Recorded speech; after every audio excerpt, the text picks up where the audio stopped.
హిందూ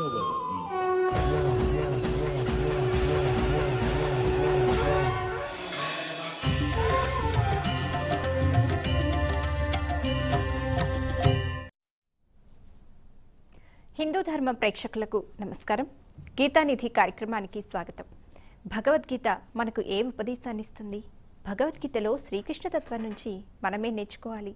భగవద్గీతకు సంబంధించిన సందేహాలన్నిటికీ చక్కని సమాధానాలు తెలియజేయడానికి మనతో పాటు ఉన్నారు హరే కృష్ణ మూవ్మెంట్ అక్షయ్ పాత్ర ఉభయ తెలుగు రాష్ట్రాల అధ్యక్షులు శ్రీమాన్ సత్యగౌర చంద్రదాస్ స్వామీజీ గారు.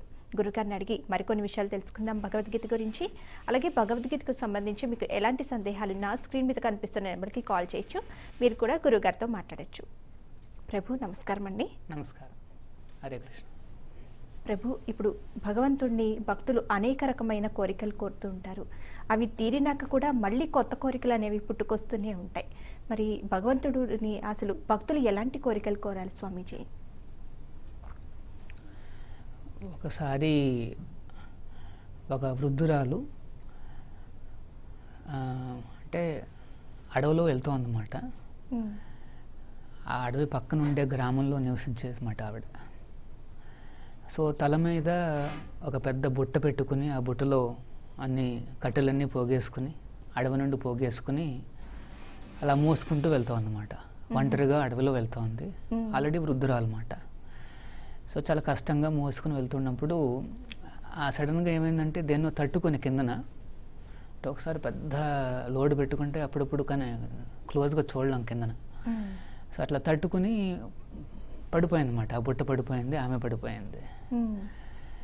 ఇంకా లేచి వెంటనే దేవుడా అనేసి భగవంతుడిని ప్రార్థించడం మొదలుపెట్టింది ఏడుస్తూ. సో అంత అసహాయకరమైన పరిస్థితిలో ఆమె ప్రార్థించడం మొదలుపెట్టగానే వెంటనే నారాయణుడు ముందుకు వస్తాడనమాట. ఆ దివ్యమంగళ స్వరూపాన్ని చూసి ఆమె ఎంతో ఆశ్చర్యపోయి అలా చూస్తూనే ఉంటుందన్నమాట. వెంటనే స్వామి అడుగుతాడు, అమ్మ మరి నువ్వు నన్ను పిలిచావు కదా, మరి నీకేం కావాలి అని అంటాడు. సో సర్వలోక మహేశ్వరం దేవాది దేవుడు స్వయంగా ఆయన వచ్చి మన ముందు నిల్చున్నాడు. మరి ఆవిడ ఏమడగాలి? కానీ విచిత్రంగా ఆమె ఏమడిగిందంటే, నారాయణ ఆ బుట్టని మళ్ళీ నా నెత్తి మీద పెట్టు అని చెప్పిందంట. అంటే ఏదన్నా కోరుకోవచ్చు యాక్చువల్గా, స్వామిని ఏదన్నా అడగచ్చు. కానీ ఏం అడగాలో తెలియక మనం ఏంటంటే మళ్ళీ ఆ బరువుని మన నెత్తి మీద పెట్టమని చెప్తుంటాం స్వామికి. వెళ్ళి ఆ బరువుని నా నెత్తిని పెట్టు, నా నెత్తిని పెట్టు అని కోరుకుంటుంటాం అన్నమాట. ఈ బరువులను తగ్గించుకుని ఈ కోరికలు, ఈ తీర్చుకోవడము, కష్టాలు, నష్టాలు, ఓటములు, ఈ సైకిల్లో మనం అందరం ఇరుక్కున్నాం అన్నమాట. ఎందుకంటే ఏ కోరికైనా సరే దుఃఖపూరితమే అవుతుంది.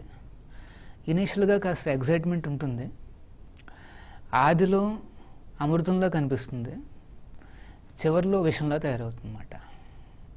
చాలా వరకు ఇది ఒక కేటగిరీ కోరికలు అన్నమాట కొంతమందికి. కొన్ని కోరికలు అయితే ఆదిలోనూ విషమే, అంతంలోనూ విషమే. కొన్ని ఆదిలో కష్టంగా కనిపిస్తాయి, అంతంలో చాలా సుఖంగా కనిపిస్తుంది అన్నమాట. కోరికలు ఇన్ని రకాల కేటగిరీస్ ఉన్నాయన్నమాట. సో మరి ఎవరైతే ఆ భగవత్ ప్రీత్యర్థం సేవలు చేస్తారో, కోరుకుంటారో, అంటే మన కోరికలు భగవంతుడికి సంతృప్తి కలిగించే విధంగా ఉండాలి. కానీ సాధారణంగా మనం ఏం చేస్తాం, మనకు సంతృప్తి కలిగించే విధంగా కోరుకుంటాం స్వామిని, నాకు ఇది కావాలి అది కావాలని. సో బెస్ట్ ఏంటంటే మనకి ఆ భగవంతుడి మీద ఆధారపడి ఆయనకు వదిలిపెట్టడం మంచిది. స్వామి నేను నీ దాసుణ్ణి, నీ యొక్క శరణు తీసుకున్న వాడిని, నాకేం కావాలో ఏం కాకూడదో అదంతా నీ చేతిలో ఉంది, ఇది శరణాగతి అంటే అన్నమాట. ఆ రకంగా భగవంతుడికి శరణు తీసుకుని మన కర్తవ్యాలను చేసుకుంటూ వెళ్ళిపోతూ ఉండడం అంతే. ఆయన ఎంతవరకు తలుచుకోగలిగితే అంత తలుచుకుంటూ భగవత్ స్మరణ చేసుకుంటూ మన కర్తవ్యాలు చేసుకుంటూ ఆయన సేవలు ఎంత వీలైతే అంత చేయాలన్నమాట. ఒక ఇంపార్టెంట్ సేవ ఏమిటంటే భగవంతుడు చెప్పిన వాక్యాలు, ఈ భగవద్గీతను మనం ప్రతిరోజు శ్రద్ధగా చదవాలి. అట్లీస్ట్ ఒక శ్లోకమన్నా 2 శ్లోకాలన్నా మనం తీసుకుని దాన్ని క్షుణ్ణంగా చదువుకొని పాటించడానికి ప్రయత్నించాలన్నమాట. సో ఆ రకంగా మనం, అది చాలా సంతృప్తి కలిగిస్తుంది భగవంతుడికి. ఎందుకంటే స్వయంగా వచ్చి మనకి మన జీవితాలను మరల్చుకోవడానికి ఇచ్చిన సందేశం అది.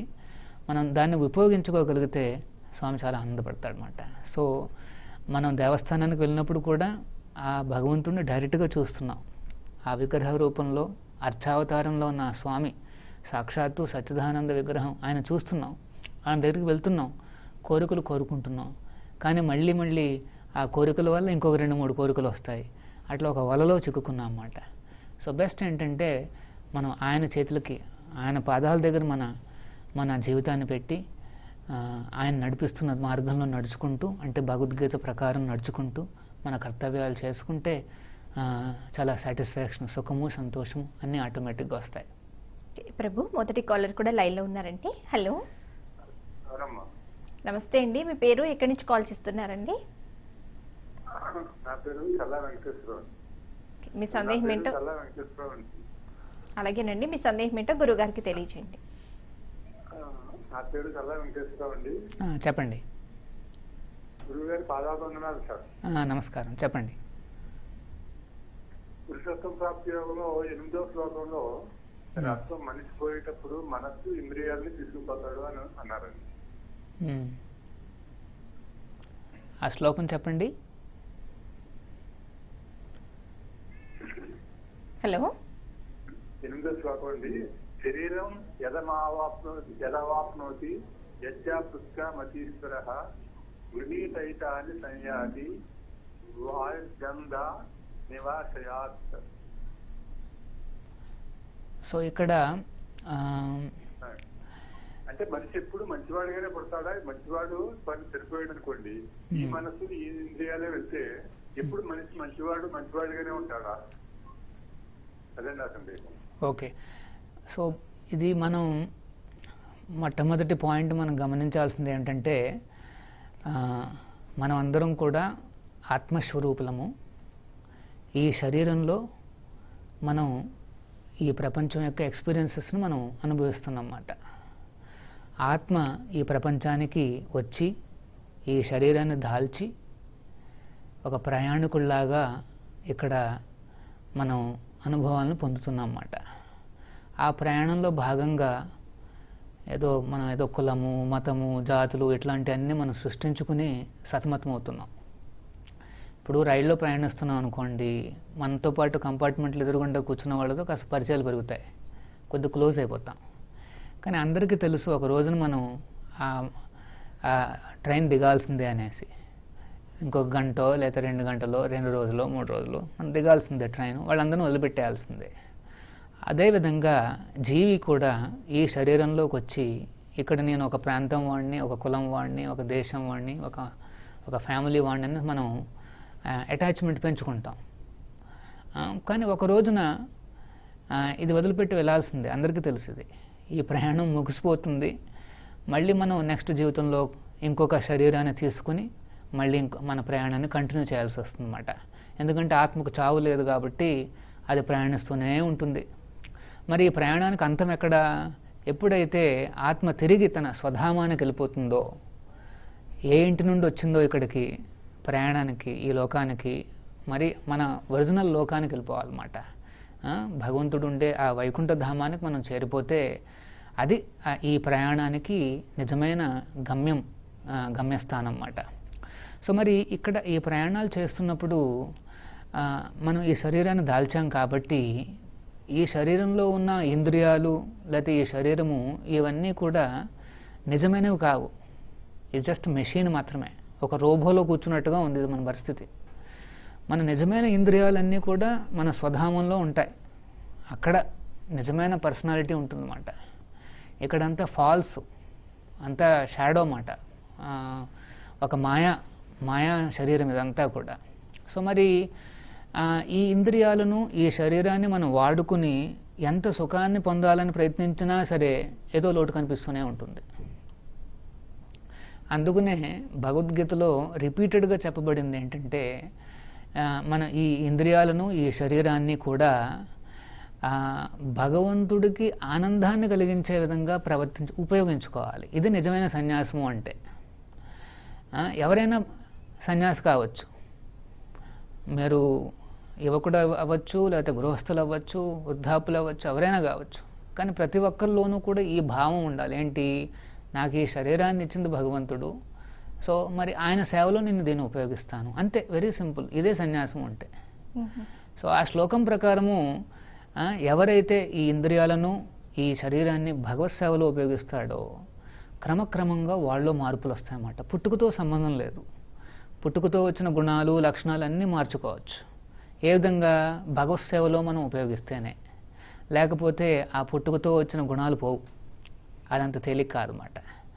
సో అంత కఠినమైన మన హ్యాబిట్స్, బ్యాడ్ హ్యాబిట్స్ను కానీ మన లక్షణాలను కానీ మనం మార్చుకోవాలి అంటే ఒక్క భగవంతుడి ఆయన యొక్క సేవ మాత్రమే ఏమంటారు ఉపయోగపడుతుందన్నమాట.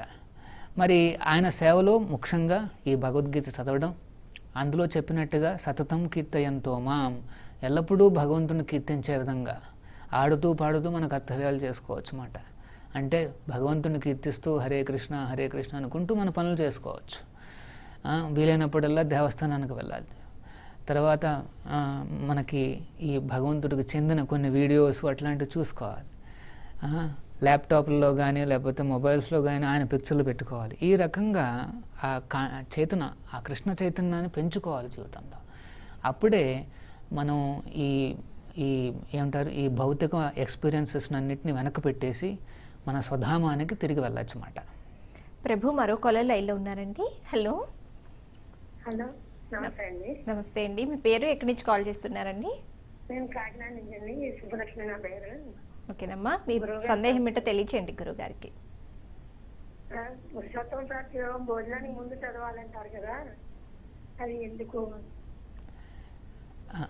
యాక్చువల్గా అమ్మ, భగవద్గీత అనేది మన చేతిలో ఎల్లప్పుడూ ఉండదగిన ఒక కరపత్రిక మాట. దాన్ని ఏమంటారంటే ఇంగ్లీష్లో మాన్యువల్ అంటారన్నమాట.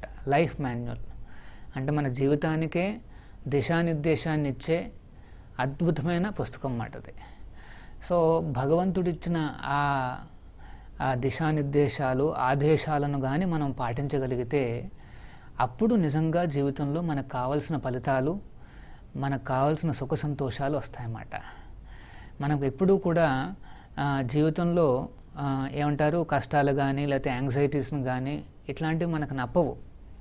మనం ఎప్పుడూ కూడా చాలా సంతోషంగా ఆనందంగా పైకి వెళ్ళడానికి ప్రయత్నిస్తుంటాం అన్నమాట. కానీ ఏ మార్గంలో వెళ్తే మనం ఆ రకంగా క్రమక్రమంగా పైకి వస్తాము అనేసి మనకు తెలియదు అన్నమాట. అది భగవంతుడు భగవద్గీతలో బోధించారు. నాయన, నువ్వు ఈ రకంగా ప్రవర్తించుకో, ఈ రకంగా నడుచుకో, ఈ రకంగా నీ కర్తవ్యాలు చేసుకో, ఈ రకంగా పడుకో, ఈ రకంగా తిను, ఈ రకంగా చెయ్యనేసి. చూడండి, తిండి దగ్గర నుండి పడుకోవడం వరకు కర్తవ్యాలు, మన జీవితాలు, రిలేషన్షిప్స్, డిటర్మినేషను అన్నిటి గురించి కూడా ఉన్న అత్యున్నతమైన గ్రంథమే ఈ భగవద్గీత మాట. మరి అట్లాంటి భగవద్గీతకి చదవడానికి కండిషన్స్ అంటూ ఏం లేవు. ఎందుకంటే ఎప్పుడూ చదువుకోవాల్సిన పుస్తకం అది, ఎప్పుడు మన చేతిలో ఉండాల్సిన పుస్తకం అన్నమాట. కష్టం రాగానే వెంటనే మనం భగవద్గీతను ఓపెన్ చేస్తే ఏదో ఒక శ్లోకం మనకు అది చక్కగా కమనీయంగా కనిపిస్తుంది అన్నమాట. మహాత్మా గాంధీ గారు ఒక మాట అన్నారు. ఆయన ప్రతిరోజు భగవద్గీత చదువుతారన్నమాట. ఆయన ఏమంటారంటే, ఎప్పుడైనా నా మనస్సులో ఒక పెద్ద ఛాలెంజ్ కానీ ప్రాబ్లం కానీ రాగానే నేను భగవద్గీతను తీయగానే ఆ కనిపించిన శ్లోకమే నాకు ఆన్సర్ కింద కనిపిస్తోంది, నా డౌట్స్ అన్నీ వెంటనే వీడిపోతాయని చెప్తున్నాడు. మరి మహాత్మా గాంధీ గారంటే మరి జాతిపిత, ఆయనకున్న సమస్యలు చూడండి, ఆయనకున్న ఛాలెంజెస్ చూడండి. అట్లాంటి ఆయనే ఎన్నో ఆన్సర్సు, ఎన్నో సొల్యూషన్స్ ఆయన భగవద్గీతలో పొందారన్నమాట. సో ముఖ్యంగా ఆ భగవంతుడి మీద నమ్మకం పెట్టుకొని ఆ భగవద్గీతను చదివి అందులో ఉన్న కొన్ని వాక్యాలను పాటించగలిగితే వెంటనే మనకి జీవితంలో అంతా సెట్ అవుతుందన్నమాట. సో భోజనం ముందు తినాలి అని ఎందుకు చెప్పారు అంటే, మరి భోజనం తినాలి అంటే ఓహో ఇదేదో చదువుకోవాలనేసి, అంటే మనం చదువుకోవడానికి ఎంకరేజ్మెంట్ అన్నమాట, ఇన్స్పిరేషన్ ఇవ్వడానికి, మోటివేషన్ చేయడానికి అట్లా చెప్పుంటారు. కానీ నిజంగా భగవద్గీతను మనం శుచిగా ఉంటే చాలు, దాన్ని చదువుకోవచ్చు. దాన్ని ఒక చక్కటి పవిత్రమైన ప్రదేశంలో పెట్టి ఎప్పుడు కావాల్సి అప్పుడు తీసుకుని మనం చదువుకోవాలి. నిత్యం భాగవత సేవయ, ఎప్పుడు నిత్యము భాగవత సేవ అంటే ఈ భగవద్గీతను చదువుతూ ఉండాలి. కానీ అది మనకు సాధ్యం కాదు కాబట్టి అట్లీస్ట్ రోజు ఒక శ్లోకము 2 శ్లోకాలు ఒక చాప్టరు అట్లా చదువుకోగలిగితే ఆ శ్రద్ధ ఆ సాధన వల్ల మనకు నిష్ట పెరుగుతుందన్నమాట. ప్రభు, గీత మనకు దైవ లక్షణాలను అలాగే అసుర లక్షణాలను ఏ విధంగా వివరించింది ప్రభు, మాకు తెలియజేస్తారా ఈరోజు? భగవద్గీతలో 16వ చాప్టర్లో ఈ 2 లక్షణాలను చెప్పబడ్డాయి అన్నమాట. సో డంభో ప్రతిష్ట, కృష్ణుడు ఆ శ్లోకంలో ఈ అసుర లక్షణాలు ఏమిటని చెప్తాడనమాట. అసుర లక్షణాలు ఏమిటంటే గర్వము, ప్రతిష్ట అంటే మన యొక్క ప్రతిష్ట గురించి ఆలోచించుకోవడము, హార్ష్నెస్ అంటే దాన్ని తెలుగులో ఏమంటారు, హార్ష్గా చాలా కఠిన వాక్యాలతో ఎదుటివాడిని కుమిలిపోయే విధంగా మాట్లాడతారు అన్నమాట. అది చాలా హార్ష్నెస్. వీటినన్నిటినీ కూడా ఏమంటారు, అసుర లక్షణాలు అని అన్నారన్నమాట. మరి అక్రోధ అంటే క్రోధం లేకుండా ఉండడము, సహనంగా ఉండడము, తపస్సు చేసే లక్షణాలు కలిగి ఉండడము, శాంతంగా ఉండడము, ఇవన్నీ దైవ లక్షణాలు అన్నమాట.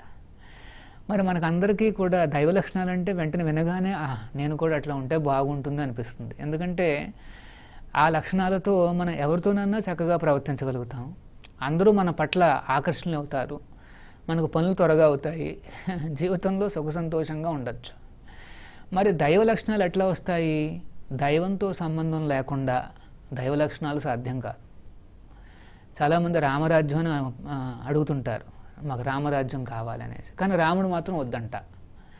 రాముడు లేకుండా రామరాజ్యం సాధ్యం కాదు. అట్లాగే దైవ లక్షణాలు అంటే మన ఈ భగవద్గీతలో చెప్పిన ఈ లక్షణాలు మనకు కావాలంటే ఆ భగవంతుడు సాంగత్యం వల్ల మనకు సాధ్యం అవుతుందన్నమాట. యాక్చువల్గా ఫ్రెండ్షిప్ అంటే మనం ఎవరితో సాంగత్యం చేస్తామో వారి ద్వారా మనకు లక్షణాలు వస్తాయి. లక్షణాలు అనేవి సాంగత్యం వల్ల చాలా తేలిగ్గా వస్తాయి అన్నమాట. మరి భగవత్ సాంగత్యం చేస్తే అప్పుడు మనకి ఆ దైవ లక్షణాలు అనేవి ఆటోమేటిక్గా వస్తాయి. ప్రభు, కాలర్ లైన్లో ఉన్నారండి. హలో, నమస్తే అండి. మీ పేరు, ఎక్కడి నుంచి కాల్ చేస్తున్నారండి? నమస్తే అండి, నా పేరు విష్ణుమతి అండి, తిరుపతి నుంచి కాల్ చేస్తున్నాను. మీ సందేహం ఏంటో గురుగారికి తెలియచేయండి, కొంచెం గట్టిగా మాట్లాడమ్మా. అలాగే మేడం, అలాగే. ప్రభు గారికి నమస్కారం అండి. నమస్కారం, చెప్పండి అమ్మా. ప్రభు గారు ఒక చిన్న సందేహం అండి. మా భర్త ఇటీవల చనిపోయారు. ఓకే. చనిపోయినాక ఆ శరీరంలో శాతం వెళ్ళి మరో జీవిలో చేరుకోవచ్చనుకున్నారు కదా. మరి నాకు చాలా బాధగా ఉంది. నా భర్తతో మాట్లాడాలని, చూడాలనేసి, నేను మాట్లాడే మాటలు నా భర్త వినాలనేసి నాకు చాలా బాధ అనిపించింది. నేను ఆయనతో మాట్లాడుతూనే ఉన్నాను, ప్రతిరోజు మాట్లాడుతున్నాను. కాకపోతే నా భర్త నా మాటలు వింటున్నాడా లేదా, నా దుఃఖం ఆయనకి కనపడుతుందా కనపడదా అనేసి. ఎందుకంటే నా భర్త చాలా మంచివాడు. కాకపోతే ఆయన వదిలించడానికి నా వల్ల కావడం లేదు. సీతాపాద విన్నాను, కొంచెం రిలాక్స్గా ఉన్నాను. ఒక నిజం చెప్పాలంటే సీతాపాదం మా కొడుకు మొబైల్లో పెట్టించాడు. ప్రతిరోజు దాన్ని వినడం వల్ల ఈ రోజు నేను జరుగుతున్న దానికి కారణం కూడా కేవలం గీతాసారమే అని అనుకుంటున్నాను. లేకుంటే ఆ రోజు నేనే ఏదో అయిపోయింటాడు.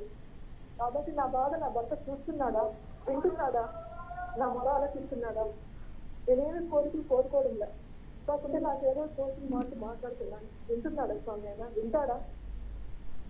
నేను కనిపిస్తున్నాను. ఓకే, చాలా బాధాకరమైన విషయం అండి. సో భగవద్గీతలో చెప్పినట్టుగా ఈ మరణం అనేది ఈ శరీరానికి మాత్రమే. ఎందుకంటే మనం అందరం ఆత్మస్వరూపులం కాబట్టి మరణ సమయంలో ఏమవుతుంది అంటే ఈ శరీరాన్ని వదిలిపెట్టి వెంటనే ఆ ఆత్మ ప్రయాణాన్ని కొనసాగిస్తుందన్నమాట. మరి నెక్స్ట్ జన్మలో ఏ రకమైన శరీరం వస్తుంది అది కూడా భగవద్గీతలో చెప్పబడి ఉంది. యమ్యం వాపి స్మరన్ భావం తజతి అంతే కలేవరం అని చెప్పబడింది అన్నమాట. అంటే ఆ చివరి క్షణంలో ఏదైతే ఆలోచిస్తున్నారో ఆ ఆలోచన, ఆ చిత్తము అంటే ఆ చేతన వలన నెక్స్ట్ జన్మలో ఆ శరీరం ఆ రకంగా వస్తుంది అంట. సో ఆయన చివరి క్షణంలో మంచి ఆలోచనలతో వెళ్ళి ఉంటే చాలా మంచి చక్కటి శరీరం వస్తుంది. ఎక్కడో చోట మీ భర్తగా ప్రవర్తించిన ఆ ఆత్మ ఇంకొక ఏమంటారు ఇంకొక లోకానికి లేకపోతే ఇంకొక ఫ్యామిలీకి ఆల్రెడీ వెళ్ళిపోయారన్నమాట. సో ఇదేంటంటే ఈ జీవితంలో మనకు తప్పని ఒక ఏమంటారు ఒక రోల్ ప్లే మాట. మనందరం చేయాల్సింది ఇది. సో ఇప్పుడు మీ భర్తగా ప్రవర్తించిన ఆత్మ వెంటనే ఇంకొక ఫ్యామిలీకి ఆల్రెడీ వెళ్ళిపోయాడు. ఇప్పుడు అక్కడ ఆయన ఒక చిన్న పిల్లవాడి రూపంలోనో లేకపోతే మరి పెరుగుంటాడో, సో ఆ రూపంలో అక్కడ ఉన్నాడన్నమాట. అక్కడ ఉంటూ నా తండ్రి నా తల్లి అనేసి తను అనుకుంటున్నాడు.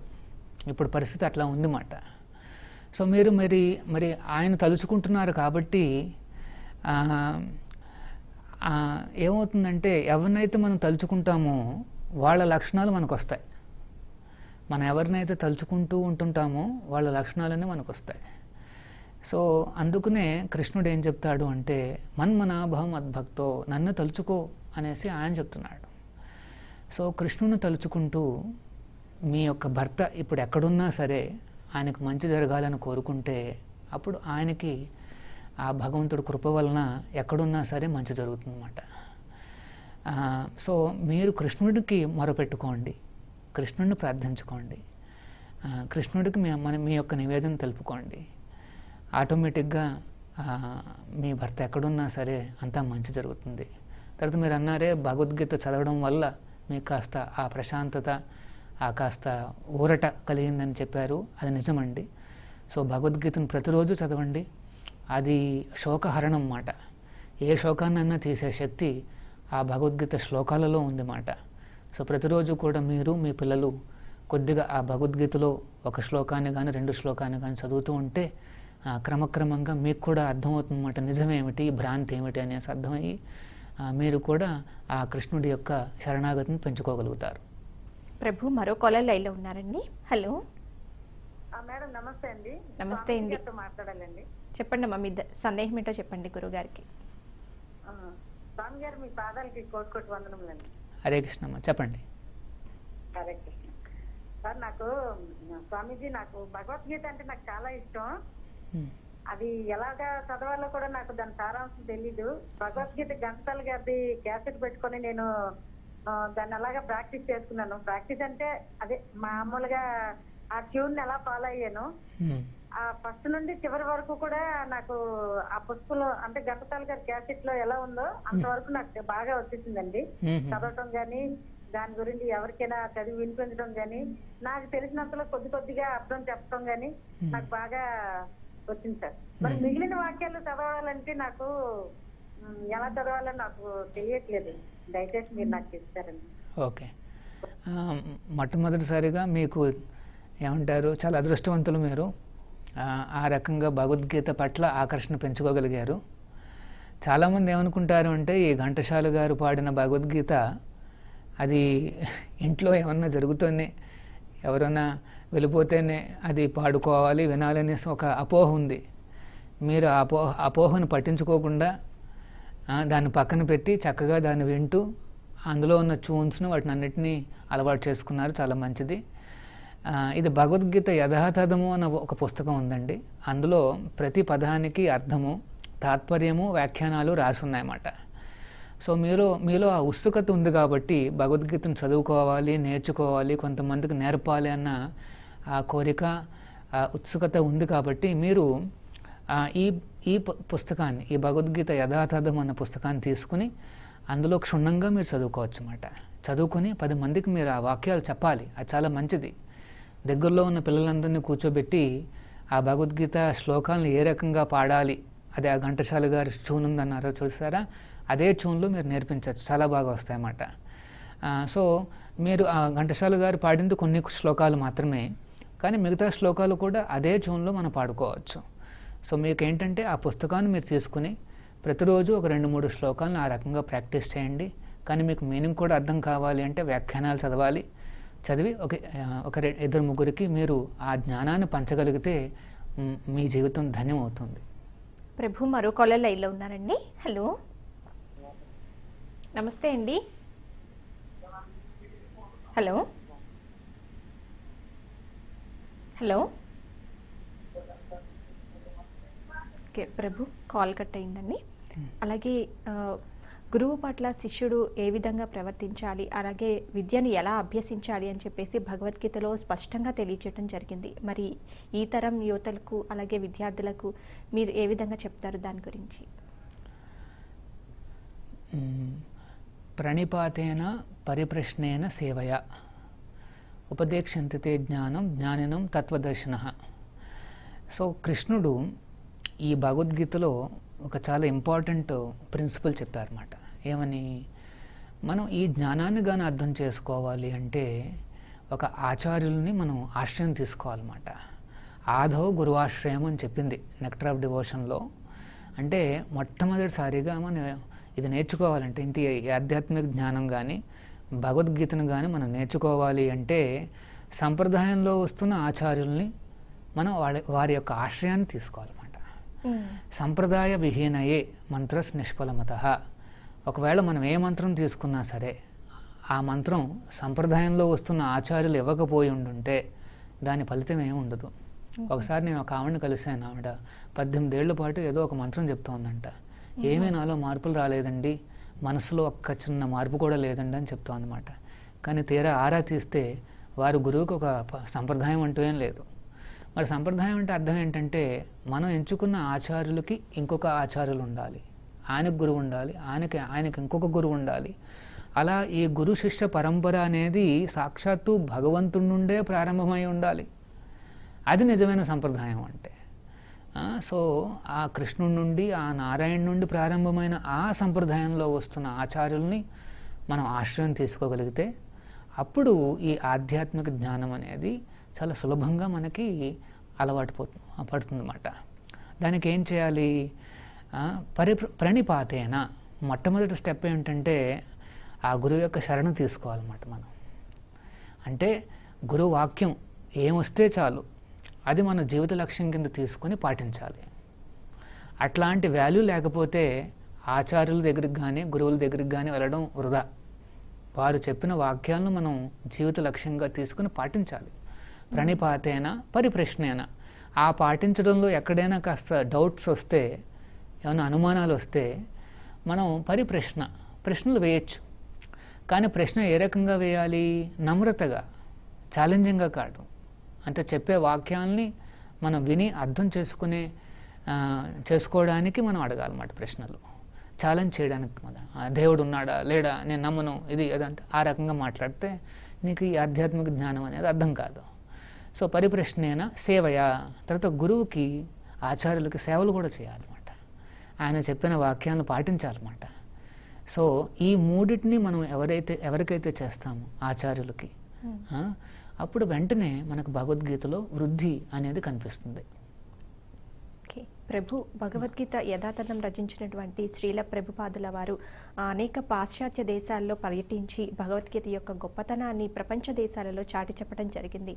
మరి అప్పటి రోజుల్లో భగవద్గీత భారతదేశంలో అంత ప్రాముఖ్యతను సంతరించుకుపోవడానికి గల కారణం ఏంటండి? భగవద్గీత అనేది మనకి 5000 సంవత్సరాల క్రితము మనకు తెలుసు. కృష్ణుడు స్వయంగా భగవంతుడే చెప్పిన వాక్యాలవి. ఆయన చెప్తున్నప్పుడు వ్యాసదేవుడు వెంటనే వాటిని రాయడం కూడా జరిగింది. పేపర్ మీద రాసేశారన్నమాట. ఎందుకంటే కలియుగంలో మన మెమరీస్ అన్నీ తగ్గిపోతూ వస్తుంటాయి కాబట్టి అది రైటింగ్లో ఉండాలని చెప్పి ఆయన రాసిన వాక్యాలవి వ్యాసదేవుడు. సో ఆ భగవద్గీత ఇన్ఫ్లుయెన్స్ అనేది, లేకపోతే ఆ జ్ఞానం అనేది ఇండియాలో ఎప్పుడూ ఉన్నదే. అప్పుడప్పుడు అది కొంత తగ్గినట్టుగా కనిపిస్తుంది. వెంటనే ఎవరో ఒకళ్ళు ఆచార్యులో ఎవరో వచ్చి దాన్ని వెంటనే మళ్ళీ దాని యొక్క ఇంపార్టెన్స్ని, ప్రామినెన్స్ని అందరికీ గుర్తు చేస్తారన్నమాట. నిజమైన ఆచార్యులు అంటే ఆ భగవంతుడి యొక్క ప్రతినిధి మాట. సో ఏసీ భక్తివేదాంత స్వామి ప్రభుపాదుల వారు సాక్షాత్తు ఆ కృష్ణుడి యొక్క ప్రతినిధి కాబట్టి ఆయన ఎప్పుడు నిత్యం ఆ కృష్ణ సేవలోనే ఉంటూ కృష్ణ నామాన్ని చెబుతూ ఆయన చెప్పిన వాక్యాలను, భగవద్గీతను మొత్తం ప్రపంచం అంతా కూడా ఆయన వ్యాప్తి చేయించారన్నమాట. సో అట్లాంటి ఆచార్యుల యొక్క ఆ భగవద్గీత యథాతథాన్ని కానీ మనం చదవగలిగితే మనం ఆయన్నే ఆచార్యుల కింద ఎంచుకున్నట్టు లెక్క. ఆయన చెప్పిన వాక్యాలను మనం పాటిస్తే వెంటనే ఈ జ్ఞానం అనేది మనకు బాగా అర్థమవుతుందన్నమాట. ప్రభు ఈరోజు భగవద్గీతకు సంబంధించిన మా సందేహాలకు చక్కని వివరణనిస్తూ సమాధానాలు తెలియజేసినందుకు మీకు ధన్యవాదాలు ప్రభు. హరే కృష్ణ. ఇదండి ఇవాల్టి గీతానిధి కార్యక్రమం. తిరిగి వచ్చే శనివారం గీతానిధి కార్యక్రమంలో మళ్ళీ కలుసుకుందాం. అంతవరకు సెలవు. నమస్కారం.